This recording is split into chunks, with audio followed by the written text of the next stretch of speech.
যুদ্ধবিরতির চুক্তি অনুযায়ী চতুর্থ ধাপে বন্দি বিনিময় করতে যাচ্ছে ইসরায়েল ও হামাস।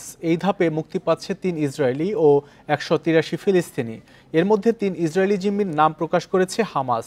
তারা হলেন ওয়াফার কালদেরন, কিথ সিগেল ও ইয়ারদেন বিবস। ইসরায়েলি জিম্মি মুক্তির পর ১৮৩ ফিলিস্তিনিকে মুক্তি দেবে ইসরায়েল।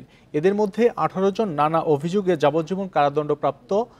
এ তথ্য জানিয়েছে ফিলিস্তিনের প্রিজনার্স সোসাইটি। এর আগে প্রথম ধাপে ৩ ইসরায়েলি বদলে ৯০ ফিলিস্তিনিকে মুক্তি দেয় ইসরায়েল।